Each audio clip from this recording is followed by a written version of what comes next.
అందరం ఒకసారి లేచి నిలబడదాం.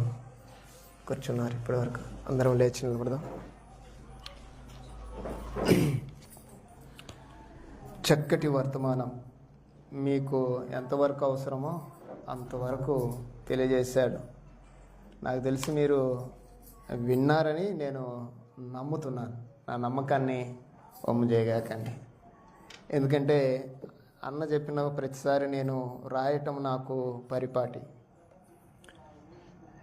చక్కటి వర్తమానాన్ని అందించిన అన్నగారికి ప్రత్యేకమైన వందనాలు చెల్లిస్తూ ఒక చిన్న పల్లవి చరణాన్ని మనం అందరం కలిసి, ఎందుకంటే మనం నిద్రపోవాలి, కొంచెం నిద్ర మొత్తం వచ్చేసింది కనుక ఒక చిన్న పల్లవి. ఎన్ని తలచినా ఏది అడిగినా జరిగేది నీ చిత్తమే ప్రభువా, జరిగేది నీ చిత్తమే. నీ రాకకై వేచి ఉంటిని, నా ప్రార్థన ఆలకించుమా ప్రభువా, నా ప్రార్థన ఆలకించుమా. నీ తోడు లేక, నీ ప్రేమ లేక ఇళ్ళల్లో నా ఏ ప్రాణి నిలువలేదు. నీ తోడు లేక, నీ ప్రేమ లేక ఇళ్ళలో నా ఏ ప్రాణి విలువలేదు. అడవి పువ్వులే నీ ప్రేమ పొందగా, అడవి పువ్వులే నీ ప్రేమ పొందగా, నా ప్రార్థన ఆలకించుమా ప్రభువా, నా ప్రార్థన ఆలకించుమా. ఎన్ని తలచినా ఏది అడిగినా జరిగేది నీ చిత్తమే ప్రభువా, జరిగేది నీ చిత్తమే. ఆపదలో నన్ను వెన్నంటి ఉన్నా, నా కాపరి నీవై నన్నాదుకొంటివి. ఆపదలో నన్ను వెన్నంటి ఉన్నా, నా కాపరి నీవై నన్నాదుకొంటివి. లోకమంతయు నన్ను విడచిన, లోకమంతయు నన్ను విడచిన, నీ నుండి వేరు చేయవు ప్రభువా, నీ నుండి వేరు చేయవు. ఎన్ని తలచినా ఏది అడిగినా జరిగేది నీ చిత్తమే ప్రభువా, జరిగేది నీ చిత్తమే. అందరం కూర్చుందాం.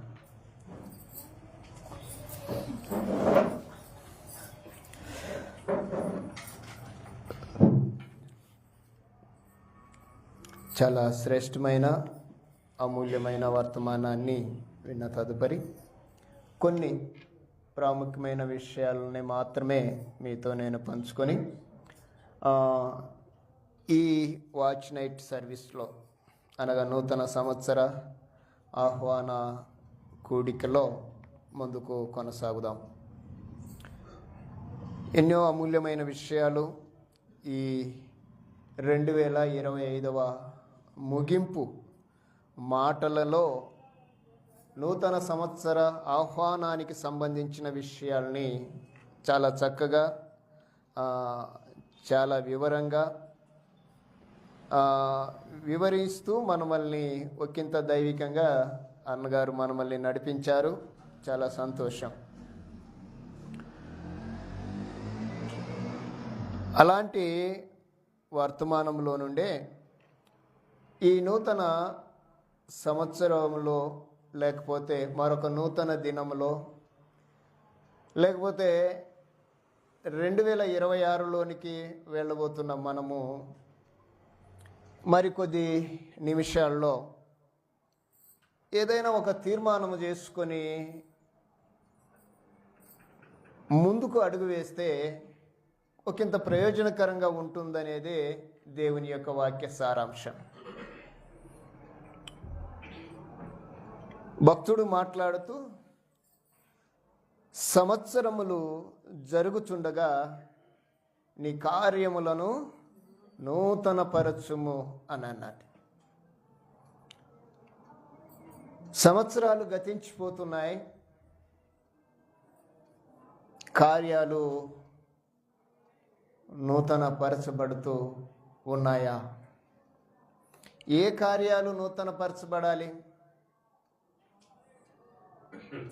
వాక్యము చాలా స్పష్టంగా రాయబడిన మాట ఏంటంటే, నీ కార్యములను నూతనపరచు అన్నాడు. ప్రియులారా, ప్రతివారు తన సొంత కార్యములనే కాక ప్రభు కార్యాలు కూడా చేయాలి. 2025లో మనం ఏం చేశామో మనకు తెలుసు, మనల్ని చూస్తున్న దేవునికి తెలుసు. దేవుని కొరకు ఇదిగో నేను ఈ కార్యము చేశాను అని ధైర్యంగా ఈ సమయమందు మనం ప్రార్థన చేయగలిగితే అది మన ధన్యత. నీ వలన బలము నొందు మనుష్యులు ధన్యులు. ఎప్పుడు ఆ ధన్యత, ఆ బలం వస్తుంది? ఆయన కార్యాలు చేస్తే. ఆయన కార్యాలు చేయాలంటే ఆయన మందిరంలో ఉండాలి. ఆయన మందిరంలో ఉండు ఆయన కార్యాలు చేస్తూ ఆయన యందు నమ్మిక ఉంచితే ఆ ధన్యతలని మనము అన్నగారు చెప్పినట్లుగా ఆ 84వ కీర్తనల భాగంలో చాలా ప్రాముఖ్యమైన విషయాల్ని మనము అన్నగారు మాట్లాడారు. అయితే గడిచిన కాలంలో దేవుని కొరకు మనం ఏం చేశాం? నేనేం చేశాను? నేను ఏమి చేస్తే దేవుడు నన్ను ఇంత ఆయుష్మంతుడిగా చేశాడు? చాలా వరకు ప్రస్తుత దినాల్లో ఏదైనా మనము చేసామంటే అది మన కోసమే చేస్తాం. మీరు 2025లో ఏమి చేశారు అంటే, మీరు దగ్గర నుంచి వచ్చే సమాధానం ఏంటో తెలిసిన? ప్రతి ఆదివారము మానక మందిరంలో ఆరాధన చేశానని చెప్తాం. అవునా కాదమ్మా? ప్రతి కృతజ్ఞత కూడికలో నేను పాలిభాగస్తునిగా ఉన్నాను అని సమాధానం చెప్తాం.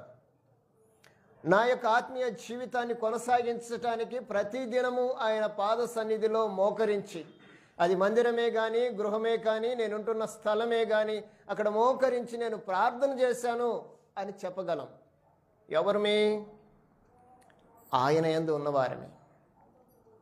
ఇదంతా ఎవరి కోసము ఆరాధన చేశాము, ప్రార్థన చేశాము, ఆధ్యాత్మిక కార్యక్రమాల్లో పాల్గొంటున్నాము. ఇది ఎవరి కోసమంటే, ఇది మనమల్ని మనము ప్రతిదినము వాక్యము దగ్గరికి వెళ్ళి మనమల్ని మనము చూసుకోవటానికి, లేకుంటే మనమల్ని మనం పరిశీలన చేసుకోవటానికి, మన ఆత్మీయతను దిగజారిపోకుండా, లేకుంటే మన ఆత్మీయత తొలగిపోకుండా మనమల్ని మనము స్థిరపరచుకోవటానికి చేస్తున్న కార్యాలే. ఈ 2025లో దాదాపుగా నాకు తెలిసి మనమందరము మన కార్యాలే చేసి ఉంటాం, సేవకులకు కాకుండా. అన్నగారిని అడిగితే నేను అన్ని చలాలకు వెళ్ళి వాక్యం చెప్తున్నాను దేవుని పని కొరకు అని చెప్తాం. మీరు ఎవరికైనా దేవుని వాక్యాన్ని తెలియజేశారా? దేవుని కోసం మనం ఏం చేశాం? మన కోసం అన్ని చేసుకున్నాం. నేను ఆరోగ్యంగా ఉండాలని, నా కుటుంబం ఆయుష్ ఆరోగ్యాలతో ఉండాలని, నేను సుఖంగా సంతోషంగా ఉండాలని, ఏదైనా సమస్య కానీ అనారోగ్యం కానీ కలిగితే దాని నుంచి విడుదల పొందాలని నా కొరకు నేను ప్రతిదినము దేవుని దగ్గర మొరపెడుతూనే వచ్చాను అని చెప్పటం కంటే, అది చేయొద్దని నేను చెప్పను, కానీ అలా చేస్తూ నీకోసం నువ్వు చేస్తూ దేవుని కోసం మనం ఏం చేశాం? ఈరోజు క్రైస్తవ్యం యొక్క స్థితిగతులు ఒకంత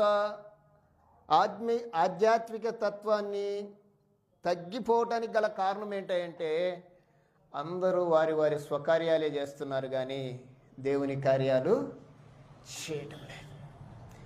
దేవుని కార్యాలు అంటే ఏంటి అంటే దేవునికి దూరంగా ఉన్న వారిని దేవుని దగ్గరికి నడిపించటం.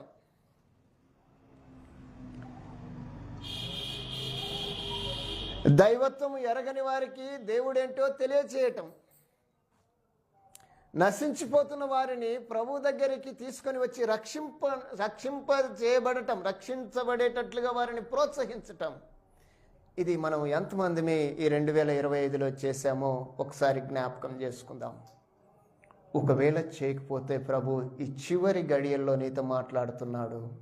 ఇకనైనా మీరు మీ యొక్క ఆత్మీయతతో పాటు దేవుని కొరకు మీరేం చేస్తారు? ఏం చేస్తే దేవుడు మహింపరచబడతాడు? నీ ఒక్కడి ద్వారా నీ యొక్క ఆత్మీయత ద్వారా దేవుడు మహింపరచబడాలా అనుకుంటున్నాడా? లేకుంటే నీతో ఉన్న వారందరి ద్వారా దేవుడు మహింపరచబడాలనుకుంటున్నాడా అనేది మనం ఆలోచన చేయాలి. ఇది చాలా ప్రాముఖ్యమైన విషయం. బైబిల్లో ఒక ఆత్మీయ సహోదరుడు మాట్లాడుతూ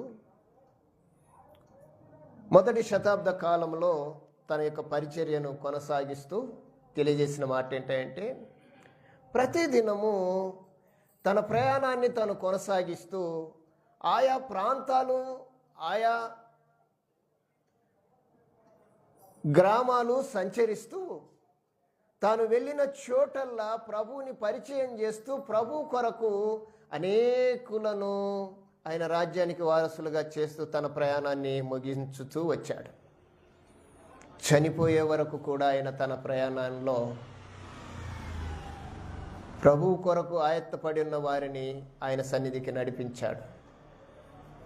ఆ నడిపించిన ఆయన ఏ స్థలాలకు వెళ్ళాడో ఆయా స్థలాల్లో తాను ఏర్పరిచిన లేకుంటే తన ద్వారా ప్రభు కొరకు కూడుకుంటున్న సంఘాలకి అనేకమైన పత్రికలు రాస్తూ తన పత్రికలలో అనేకమైన విషయాల్ని పొందుపరిచాడు.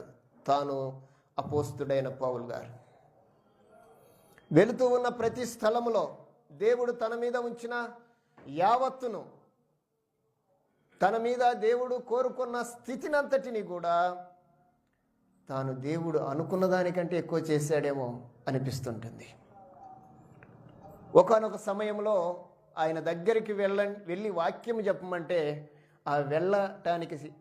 వెళ్ళటానికి సిద్ధపరచబడిన ఆయన ప్రభుతో మాట్లాడుతూ, అయ్యా ఆయన అలాంటి వాడు కాదే, వాక్యం చెప్తే వినేవాడు కాదే, వాక్యము చెబితే చంపేస్తాడయ్యా ఆయన అంటే ప్రభు ఏమన్నాడంటే భయపడకు, నువ్వు వెళ్ళు, అతను నేను ఏర్పరచుకొని నా సాధనం అని చెప్పారు. ఈరోజు మనము ఎవరికైనా వాక్యం చెప్పాలి అంటే వాళ్ళు వినరండి అనే మాట మన దగ్గర నుంచి వస్తుంది, అవునా కాదా? మనం ఎవరితోనైనా ప్రభుతో గురించి మాట్లాడాలి అంటే వీరు వింటారో వినరో అనే డౌట్ మనకే ఉంటుంది. ప్రియ సంగమా, గమనించండి, ఈరోజు ప్రభువు నిన్ను నన్ను మనల్ని ఏర్పరచుకున్నాడంటే అర్థం ఏంటో తెలిసిన? నీ ద్వారా ఏదో ఆయన ఆశిస్తున్నాడు. నువ్వు సమర్థుడవు కాబట్టే, నువ్వు ఆ స్థితికి ఎన్నిక చేయబడిన వాడివి కాబట్టే, ఎన్నిక చేయబడిన వారు కాబట్టే ఆయన నిన్ను ఏర్పరచుకున్నాడు. ఏర్పరచుకొనబడిన నీవు ఆయన కొరకు ఏం చేస్తున్నావు? మీరు ఒకవేళ పౌలు గారిని అడిగితే పౌలు గారు నేను ఇలాగని తన 3 ప్రయాణాల పరిచర్యను చూపిస్తాడు. 4వ ప్రయాణం రోమాలో చెరలో ఉండి పరిచర్య చేశాడు. ఆయన ఎన్నిసార్లు ప్రయాణం చేసినా తన ప్రయాణంలో వచ్చిన ఆటుపోట్లను కానీ, కష్ట నష్టాలను కానీ, దిగంబరత్వాన్ని కానీ, హింసలను కానీ వేటిని కూడా లెక్క పెట్టకుండా ప్రభు కొరకే పనిచేశాడు. ప్రభు కోసమే పనిచేశాడు. ప్రభు కోసమే బ్రతికాడు. ప్రభు కోసమే మరణించాడు. అది క్రైస్తవ్యం, అది శిష్యత్వం, అదే అపోస్తలత్వం. ఈరోజు దేవుడు నిన్ను నన్ను కూడా ఆ కోణంలో చూస్తున్నాడు ఈ చివరి దినాల్లో. మీరందరూ గమనించాలి, దేవుడు మనల్ని ఆ స్థితిలో చూస్తున్నాడు. నువ్వేమైనా ప్రభు కోసం చేస్తావా అని.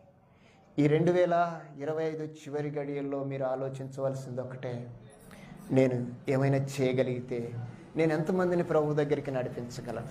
ప్రభు నీతో మాట్లాడినప్పుడు, ప్రభు నీతో సంభాషించినప్పుడు, ఇంత సంక్షిప్తమైన అర్థవంతమైన సమాచారాన్ని దేవుడు నీకు అప్పగించినప్పుడు నువ్వేం చేస్తున్నావు? ఒక చిన్న మాట మీతో చెప్పమంటారా?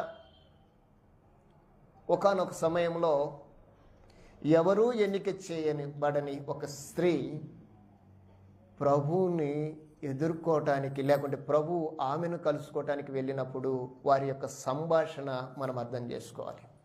ప్రభు ఆమెతో మాట్లాడాడు. ఎవరామె? సమరయ స్త్రీ. సమరయ స్త్రీతో సంభాషించిన తర్వాత ఆమె ఏం చేసింది? ప్రభు మాటలు విన్న ఆ తల్లి ఏం చేసింది? అమ్మో, నేను అంటరాని దాన్నే, నువ్వు నాతో మాట్లాడితే కుదరదే, నేను మీతో మాట్లాడకూడదు, మాకు సాంగత్యం లేదు అని చెప్పిన ఆమె ఏం చేసింది అంటే ఊరికే అని ఆమె ఎక్కడ కూర్చున్నదండి. ప్రభువుతో ఒక్కసారి మాట్లాడితే ప్రభు ఆమె యొక్క హృదయం అంతటిని ఒక్కసారి అలా ఇదిలించితే ఏం చేసింది అంటే తన యొక్క కుండను విడిచిపెట్టింది, పరిగెత్తిందండి. ఎంత వేగంగా పరిగెత్తిందో ఆ వేగములో తన పాలెమంతటిని, తన గ్రామం అంతటిని, తమ ప్రాంతం అంతటిని కూడా పరిగెత్తి పరిచర్య చేసింది ఆమె. నీకు తెలుసా ఎప్పుడన్నా సమరయ స్త్రీ పరిగెత్తే చేసింటది అనుకుంటాను నేను. బైబిల్ అలాగే ఉంది, ఒక ట్రాన్స్లేషన్లో అలాగనే రాయబడి ఉంది. ఆమె పరిగెత్తి పరిచర్య చేసి, ఆ పరిచర్య చేయటం అంటే ప్రభువును గూర్చి వారికి తెలియజేసింది. ఏమైతే విన్నదో అదే చెప్పింది. మరేం మాట్లాడాలా? నేను చేసినవన్నీ నాతో చెప్పిన మనుష్యుడు ఇతడే, ఇతడు మెస్సయ్య కాడా అని చెప్పింది. ఆ రోజు సమాజం అంతా మెస్సయ్య కోసం ఎదురు చూస్తూ ఉన్నారు. యేసు ప్రభు లేకుంటే లోకరక్షకుడు వస్తాడని, అభిషక్తుడు వస్తాడని, తమలను పాలించే ప్రభు వస్తాడని ఆ రోజు ప్రజలందరూ ఎదురు చూస్తూ ఉంటే, అలాంటి శుభవర్తమానాన్ని ఒక సమరయ స్త్రీ పరిగెత్తి ఆ ప్రాంతం అంతటికి తెలియజేస్తే, ఆ ప్రాంతం అంతా ఏం చేశారో తెలుసా? ఇవాళ గదిలే రేపు పోదామట్లా వారు కూడా పరుగు పరుగున ప్రభు దగ్గరికి వచ్చారు. ఒక్క స్త్రీ ప్రభువుతో మాట్లాడితే ఒక గ్రామమే, ఒక ప్రాంతమే తరలి వచ్చిందే. ఆమె ఏం చెప్పింది అంటే ప్రభు ఏం మాట్లాడాడో అదే చెప్పింది. ఇక్కడ సేవకులు ఏం మాట్లాడుతున్నారు ఒకంత ఆ మాటలు మన హృదయంలో భద్రపరచుకోగలిగితే, అమ్మా వినండి, ఆ మాటలు మన హృదయంలో భద్రపరచుకోగలిగితే మనము మన స్నేహితులకు చెప్పుకుంటాం, మన బంధువులకు చెప్పుకుంటాం, మన ముఖాముఖిగా కలుస్తుంటారు చూడండి, వారితో చెప్తాం. వారు చెప్తే వెంటనే నీ మాటలు విని మారేవారు ఉంటారు అండి. కొందరి మాటలు వింటారు, కొందరి మాటలు నమ్ముతారు. అలాంటి వారిని దేవుడు నీ దగ్గరికి పంపిస్తున్నాడేమో. అలాంటి వారితో దేవుడికి నువ్వు పరిచయం చేస్తావని ఆశపడి నీ దగ్గరికి పంపిస్తున్నాడేమో. అలాంటి వారు వచ్చినా మనము వారిని ఒకంతగా దేవుని మాటలు కాకుండా లోక సంబంధమైన మాటలను మాట్లాడి పంపిస్తున్నామేమో. ఆలోచన చేయండి. ఎంతమంది మనల్ని దినదినము ప్రభువు మన దగ్గరికి నడిపిస్తున్నాడో, ఎందుకు నడిపిస్తున్నాడో మనం ఒకంత ఆలోచన చేసి ప్రభువుని గురించి ఒక మాట చెప్పగలిగితే ఎంత భాగ్యం. ఒక 100 మందికి చెప్తే కనీసం ఒక్కరైనా రారంటారా? ఒక్కరైనా ఆలోచించారంటారా? వచ్చే సంగతి అటు పక్కన పెట్టండి. మనము చెప్పటం మన బాధ్యత. మన బాధ్యత ఏంటో తెలిసిన, మనం ఏమైతే విన్నామో, ఏమైతే మన హృదయాన్ని తాకిందో, ఏ మాటలైతే మన హృదయంలో అలజడిని లేపాయో ఆ మాటలని మనము వారికి చెప్పటం వరకే మన బాధ్యత. నడిపించటం ఎవరి బాధ్యత? దేవుడి బాధ్యత. అమ్మ మీరు వింటున్నారా? చెప్పటం మన బాధ్యత. నేను చెప్పానండి, నువ్వు చెప్తూనే ఉండాలి. దేవుడు అందుకోసం మనల్ని ఉంచాడు. దేవుని పని కోసమే మనల్ని ఏర్పరిచాడు.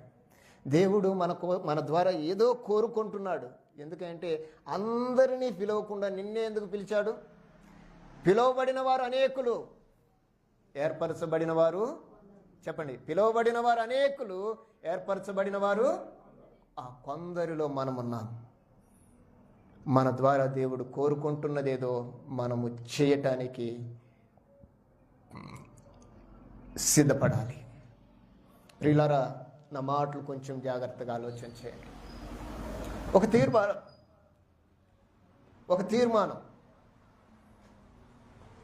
ఒక నిశ్చయం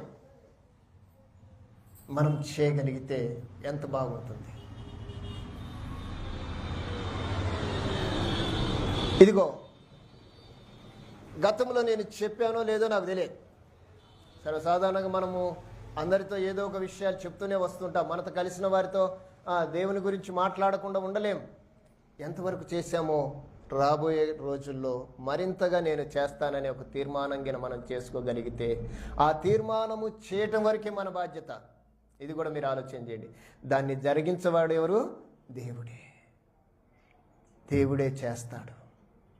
అది మనం చేయాలి. మనం చేయగలిగింది ఒకటే, తీర్మానం మాత్రమే మనం చేయగలిగితే కార్యం జరిగించేవాడు దేవుడు. ఈ విషయాన్ని మనము మనస్సులో పెట్టుకుందాం. దేవుని కోసము, మన కోసము మనము దేవుని దగ్గర మనకు కావాల్సినవన్నీ అడుగుతున్నాం. దేవునికి ఏమి కావాలో అది కూడా తెలుసుకొని ఆయన ఆకలి తీరుద్దాం. మీకు తెలుసా, దేవుని ఆకలిని తీర్చే ధైర్యము మనకుందంటారా? ఆకలి తీర్చగలమా, తీర్చలేమా? దేవునికి ఉన్న ఆకలిని ఏమా కుట్టి, దేవుని ఆకలి తీర్చలేమా? తీరుస్తామా, తీర్చలేమా? ఖచ్చితంగా తీర్చగలం. యోహాను సువార్త 4:34 ఈ మాట రాయబడింది. ఏంటి ఆ ఆకలి? ఏంటి ఆయన కోరుకుంటున్నదో మనము ఆలోచన చేయగలిగి ఆ ప్రకారముగా మనం అడుగులు వేయగలిగితే ఆయన మనల్ని చూసి ఆనందిస్తాడు, మనల్ని చూసి సంతోషిస్తారు. ఎవరికైనా ఆకలి అవుతున్నప్పుడు అన్నం పెడితే ఏం చేస్తారు చెప్పండి? ఎవరికైనా ఆకలి అవుతుందమ్మా అన్నం పెట్టమంటే అన్నం పెట్టిన తర్వాత ఏం చేస్తారు? వాళ్ళు అన్నం తిన్న తర్వాత ఏం చేస్తారు? ఏమంటారు? వాళ్ళ దగ్గర నుంచి ఏం వచ్చినా వస్తుంది, అమ్మా నీ కడుపు చల్లగా ఉండాలి అంట. భౌతికంగా మనం ఎవరికైనా అన్నం పెడితే దీవెన పొందుతున్నామే. పరసంబంధమైన దేవుడు ఆకలితో ఉన్నాడు. ఆయన ఆకలి తీరిస్తే ఇంకెంత దీవెనిస్తాడు ఆయన? ఎప్పుడైనా ఆలోచన చేశామా? చదువుతారా మాటని?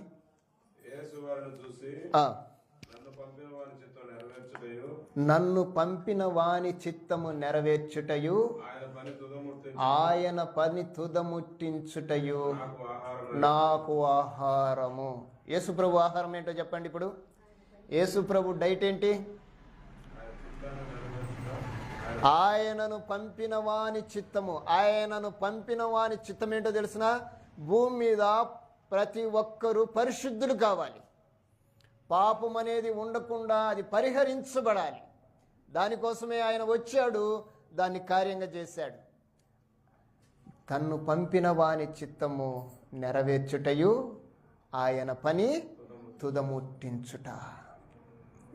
ఇదే కదా నేను కొన్న ఆకలి, నాకున్న ఆకలి. ప్రభు దగ్గరికి వచ్చి నీ డైట్ ఏంటంటే, నీ ఆహారం ఏంటంటే అంటాడు, ఆయన చిత్తం నెరవేర్చాలి, ఆ పని నెరవేర్చాలి, ఆ పని తుదముట్టించాలి, ఆ పని అయిపోవాలి. అది నాకు ఆహారం. తుదముట్టించటం. ఎంతమందిని ఆయన ఆకలి తీరుద్దాము? ఒకసారి ఈరోజు మనము ఒక తీర్మానాన్ని చేసుకుందాం. ఒక నిర్ణయాన్ని ప్రభు దగ్గర చేయటానికి ప్రయత్నం చేద్దాం. ప్రభువా, 2026లో నా శక్తిని మించి నీ ఆకలి తీర్చగలటానికి నేను ప్రయత్నం చేస్తాను అనే ఒక తీర్మానం మనం చేయగలిగితే దాన్ని తీర్చగలిగిన వాడు దేవుడే. తీర్మానం మాత్రమే మంది. ఈరోజు మనకు కావలసిన సకలని చెప్పను కానీ మనకు కావలసిన ఆయుష్ని, ఆరోగ్యాన్ని, కావలసిన స్థితిగతులని మనకు కావలసిన ప్రొటెక్షన్ని, కాపుదలని ఆయన ఇస్తూ మనల్ని ఒకంత ఉన్నతమైన స్థితిలోనే ఉంచాడు. మనల్ని ఎక్కడ కూడా మనల్ని తగ్గించడానికి ఆయన ఇష్టపడక ఉంచిన ఈ స్థితుల మధ్య, ఈ పరిస్థితి మధ్య, ఈ వాతావరణంలో, ఈ చివరి ఈ 2025 గడియల్లో, చివరి గడియల్లో ఒక తీర్మానం చేద్దాం. ఏమనో తెలుసా? నేనేం చేయాలో నాకు తెలియచేయి ప్రభువా. ఆ తెలియజేసే దాంట్లో నేను నీ ఆకలి తీరుస్తాను. తీర్చగలమా? తీర్చలేమా? మీరు అనుకోవచ్చు, ఎంత ఆకలి అంటే ఆయన ఒకటే అంటాడు, మారు మనసు అక్కరలేని 99 కంటే మారు మనసు పొందు ఒక్క పాపి విషయమై పరలోకంలో,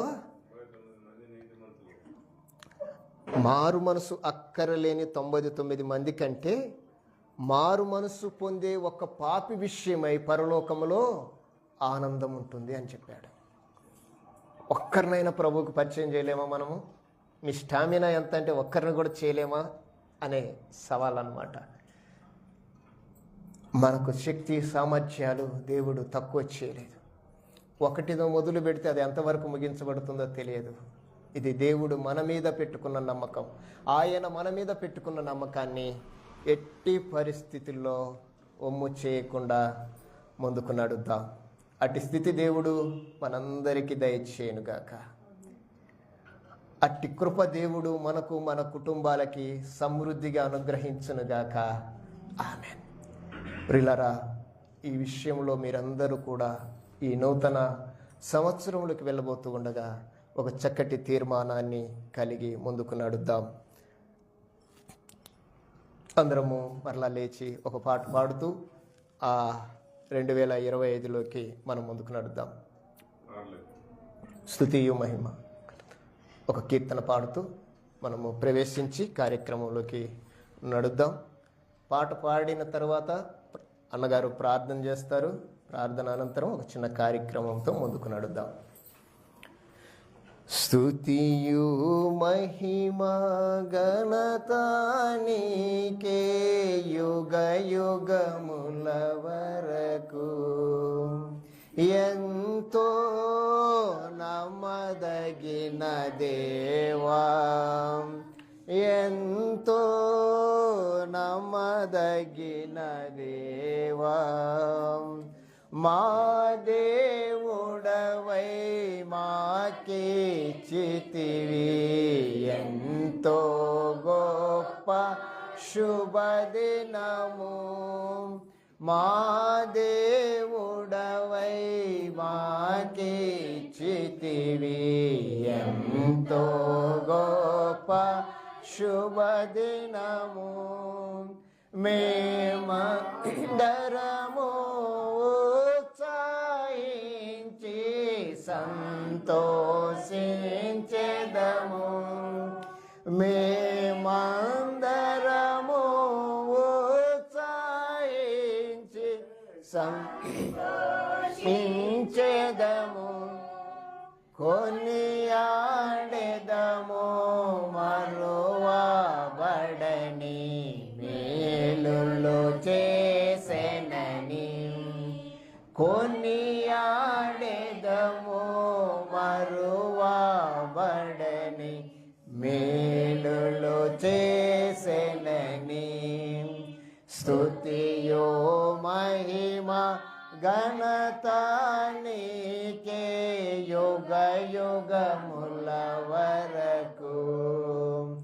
ఎంతో నమ్మదగిన దేవా, ఎంతో నమ్మదగిన దేవా. అలానే నిల్చోండి, కళ్ళు మూసుకోండి, ప్రార్థన చేసుకుందాం. ప్రతి ఒక్కరూ కూడా మీ మనస్సుల్లో, మీ యొక్క హృదయాల్లో ఒక చక్కటి తీర్మానాన్ని ప్రభు కొరకు తీర్మానించుకోనండి. ఒక నిర్ణయం ప్రభు కొరకి మీరు తీర్మానించండి. గ్రంథంలో ఎందరో తమ యొక్క తీర్మానాల్ని ప్రభు కొరకు వారు తీర్మానం చేసిన సందర్భాల్ని మనం గ్రంథం ద్వారా అనేక మార్లు పరిశీలన చేశాం. ఈరోజు ప్రభు ప్రత్యక్షంగా మీ తీర్మానాన్ని వినటానికి ఆశపడుతున్నాడు. ఏ తీర్మానాన్ని నువ్వు కలిగి ఉన్నావో అది ప్రభువుతో నువ్వు నీ మనస్సులో నువ్వు ఒక్కసారి, ప్రభువా ఈ సంవత్సరంలో ఇదిగో ఈ తీర్మానం నేను చేసుకుంటున్నాను, నా కుటుంబాన్ని నీ సన్నిధికి తీసుకొని వస్తాను, నాకు ఉండబడిన స్నేహితులని నీ సన్నిధికి నడిపించటానికి నేను ప్రయత్నం చేస్తాను. నేనేమైతే విన్నానో అది నా చుట్టూ ఉన్న వారికి, నా స్నేహితులకు, నా వారికి నేను తెలియజేస్తాను. ఒక చిన్న తీర్మానం, నువ్వు విన్నదాన్ని, కన్నదాన్ని, ఏదైతే నువ్వు గ్రహించినవో దాన్ని నీ యొక్క మనస్సులో ప్రభుతో ఒక తీర్మానం చేసుకొని ముందుకు అడుగు వేస్తే ఈ 2026లో దేవుడు మునుపటి కంటే అధికమైన మేలులతో మిమ్మల్ని, మీ కుటుంబాన్ని బహుగా ఆశీర్వదించునుగాక. ఆమేన్. ప్రార్థన చేసుకుందాం. పెద్దలు పౌలన్న గారు ప్రార్థనతో మనం ముందుకు నడుద్దాం. చిన్న ప్రార్థన చేయండి. హ్యాపీ న్యూ ఇయర్ చెప్పుకుందాం. రాలేదు ఇంకా ఉంది ఒక నిమిషం సార్. కళ్ళు మూసుకుని ప్రార్థన. ప్రేమ నమ్మకం గల మా ప్రియ పరలోకపు తండ్రి, మీ ఉన్నతమైన శ్రేష్టమైన నామమును బట్టి మీకు స్తోత్రాలు చెల్లిస్తున్నాం. ప్రభా 2025 ఆఖరి నా ప్రభా నిమిషాల్లో వరకు నా తండ్రి మీ కృపలో, మీ సన్నిధిలో బిడ్డలను మమ్మల్ని భద్రపరిచిన మీకు వందనాలు. మీ అమూల్యమైన మాటలు నా తండ్రి బిడ్డలతో పంచుకునే భాగ్యాన్ని మీరు మాకు అనుగ్రహించిన మీ కృపను బట్టి స్తుతిస్తున్నాం. ఈ 2025 ముగించుకొని 26లోనికి మేము వెళ్తున్నాం. మీ బిడ్డలందరినీ మీ లేఖన ప్రకారం నూతన హృదయం, నూతన బుద్ధి నా ప్రభా కలిగి, భక్తితోనూ భయంతోనూ కనికరము, ప్రేమ, దయా కలిగి నా ప్రభా మీరు కోరుకున్న విధంగా జీవించడం, మీ పని ముట్టించడం, తుదముట్టించడం సహాయం అనుగురించి మమ్మల్ని అందరినీ, కుటుంబాలను, ప్రపంచాన్ని అంతట్లో మీ శాంతి దయచేయండి. యేసు నామములో ప్రార్థిస్తున్నాం తండ్రి. ఆమేన్. చెప్పండి మీరే. అయిపోయిందా? మా అందరికీ నూతన సంవత్సర శుభాకాంక్షలు. 2025 ముగించుకొని 26లో అందరికీ శుభ సంతోషాలతో మనందరం జీవించాలని తెలియపరుస్తూ మీ అందరికీ ప్రత్యేకమైన వందనాలు. అలానే కూర్చోండి.